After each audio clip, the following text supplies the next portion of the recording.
Assalamualaikum warahmatullahi wabarakatuh, Ustaz.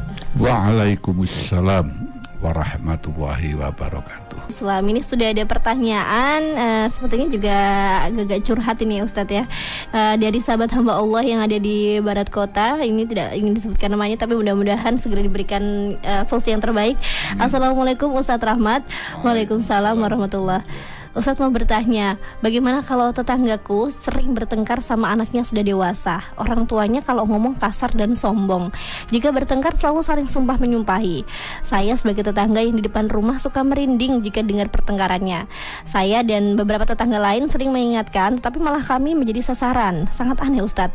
Saya takut ada azab yang Allah turunkan ketika mereka bertengkar lagi.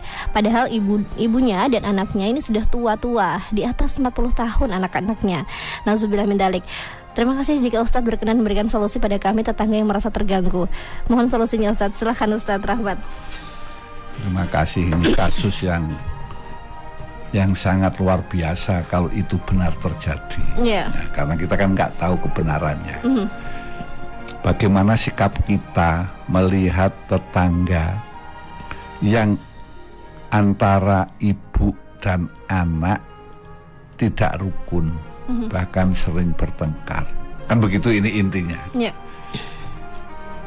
Kalau dari apa yang tadi dipaparkan, jadi melakukan nasihat itu sudah betul. Tetapi kita harus paham atas karakter seseorang. Ada orang itu yang dinasehati itu nggak mau. Kan betul. Ya. Ada orang yang dinasihati itu tidak mau ada. Merasa apa? Pintar. Merasa sudah hebat sendiri. Atau bahkan merasa terganggu dan lain sebagainya. Nah mungkin solusinya orang itu diapii. Nah itu bahasa Jawanya piye. Diapii itu ya sering disilaturahmeni, diajak kumpul dengan kawan-kawan. Terlebih bila dia beragama Islam dan saudara itu juga Islam, ya diajak kumpul-kumpul seperti tahlilan, yasinan, jamaah sholat ini. Karena sesungguhnya pelaksanaan jamaah sholat dengan bersama tetangga-tetangga itu akan mengikat tali persaudaraan yang lebih erat. Karena jelas sekali bahwa orang jamaah sholat itu secara vulgar orang menuju mendapatkan ridho Allah. Yang ridho Allah itu adalah nikmat yang tertinggi. Ada nikmat harta. Itu nikmat yang rendah. Tapi orang sering mengejar. Yang kedua, nikmat sehat. Maka untuk menggapai sehat, itu harta seberapapun sering untuk mencukupi, bahkan direwangi utang. Tapi lebih tinggi lagi adalah nikmat anak soleh. Ini apa yang akan dibanggakan dengan hartanya, apa yang akan dibanggakan dengan kesehatannya kalau anaknya tidak soleh. Atau bahkan nggak punya anak, misalkan saja. Nah, lebih orang nggak punya anak, apalagi yang mau dibanggakan. Mau punya saja itu tidak bisa dibanggakan kalau anaknya tidak soleh. Ini, dia ada anak yang datang menghadap orang tua minta apa? Kasih, udah sana pergi. Itu namanya anak tidak qurratul a'yun, tidak menyedapkan pandangan mata. Tapi anak yang soleh itu selalu diharapkan kehadirannya, dirindukan pertemuannya. Ini Dan yang nikmat yang lebih tinggi lagi adalah ridho Allah. Apapun bentuknya, kalau Allah tidak ridho, jangan mengharapkan sesuatu yang baik. Mengenai tetangga yang ternyata minoritas nih Ustadz ya, mungkin beliaunya Islam tapi tetangganya mungkin beda akidah seperti itu Ustadz. Ini bagaimana caranya Ustadz agar tetap bisa selalu berada dalam iman dan juga pastinya tidak terkena depresi ataupun juga stres ini? Monggo silakan Ustadz. Baik, terima kasih Mbak Nada sama sahabat Ria tadi yang di Purworejo. Ria itu yang di Purworejo. Bagaimana sikap seorang muslim yang minoritas di antara non-muslim yang lebih banyak. Kan begitu kesimpulannya. Yeah. Kalau tidak salah saya memahami itu. Yang pertama, jadilah muslim yang kafah, yang sempurna. Jadi jangan hanya muslim bajunya. Karena kalau kita berbicara pakaian muslim yang namanya jilbab, ini kalau kita teliti, ini antara mereka berbusana dengan nawaitunya itu berbusana muslimah, dengan berbusana jilbab itu merasa tren, itu lebih tinggi merasa tren. Silahkan diteliti. Sepertinya iya.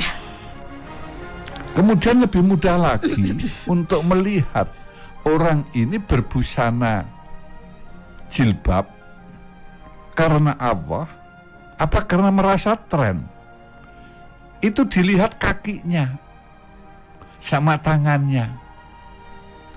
Kalau orang itu kakinya pakai kaos kaki, insya Allah saya berprasangka bagus. Itu adalah karena ingin menutup aurat. Begitu juga tangannya.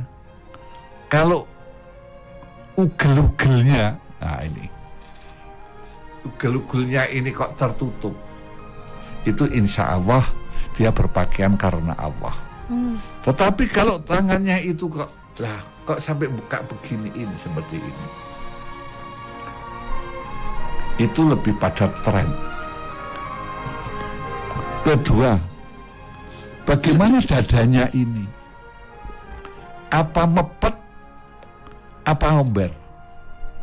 Kalau sampai tampak lekuk-lekuknya, itu insya Allah dia lebih cenderung untuk melaksanakan perintah Allah. Tetapi kalau sampai lekuk-lekuknya itu tampak jelas, itu lebih pada tren. Ini. Nah, oleh karena itu ajakan saya kepada penanya dan khususnya menghadapi permasalahan, mari kita berislam yang kafah, yang sempurna. Artinya tidak hanya pada berpakaian, tapi seluruh kehidupannya itu kehidupan yang islami.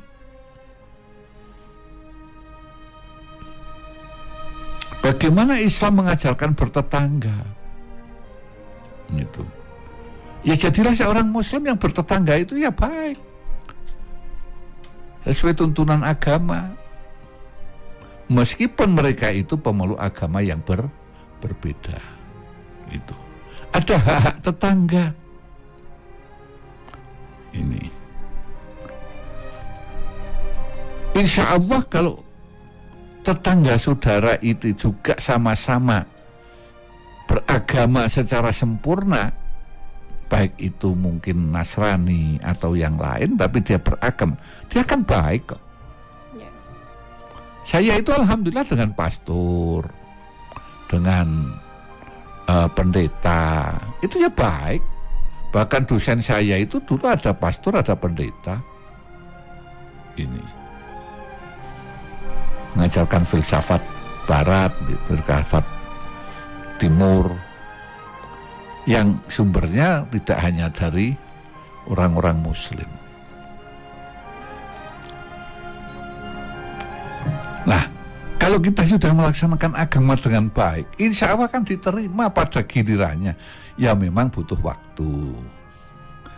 Oleh karena itu dalam berhubungan dengan pemeluk agama itu Islam sudah mengatur la a'budu ma ta'budun wala antum a'biduna ma a'bud. Aku tidak akan menyembah yang apa yang kamu sembah, kamu pun juga tidak akan menyembah apa yang aku sembah. Itu. Jadi semua itu sudah lakum dinukum waliyatin. Urusan agama itu urusan masing-masing. Mari kita tata urusan bertetangga, hubungan sosial. Maka tadi sudah saya sampaikan, dalam Islam pun diajari kalau kita masak yang aneh itu tetangga dibagi. Insya Allah kalau kita ini berakhlak Islam, hidup secara Islam, pemeluk agama apapun akan menerima dengan baik. Seandainya kok mereka tidak menerima, bukan karena kita jelek, karena mereka di dalam beragama pada agama mereka belum sempurna juga. Kalau dalam bahasa yang sering saya sampaikan, nek podo ngalime, podo pintere, itu tidak ada masalah yang tidak selesai. Nah kan kadang kan ada orang yang sepertinya bodoh mengaku ngalim. Nah ini yang menjadi problem. Tapi nek podo ngalime, contoh mereka pemeluk agama non-Islam, tapi alim di bidang di agamanya. Begitu juga kita orang Islam, alim. Insya Allah selesai, baik. Yang tidak baik karena apa? Karena dia tidak mementingkan mengamalkan agamanya, tapi mementingkan kepentingannya.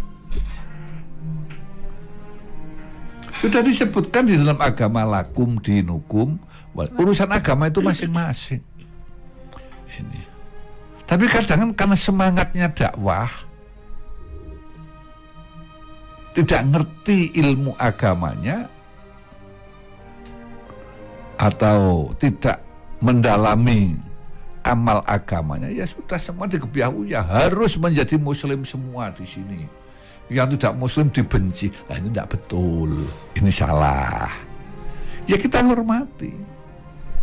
Justru sesungguhnya dengan kita bisa memuliakan tetangga atau menghormati hak-hak mereka bertetangga, itu bisa tertarik butuh pindah agama karena perilaku yang baik itu.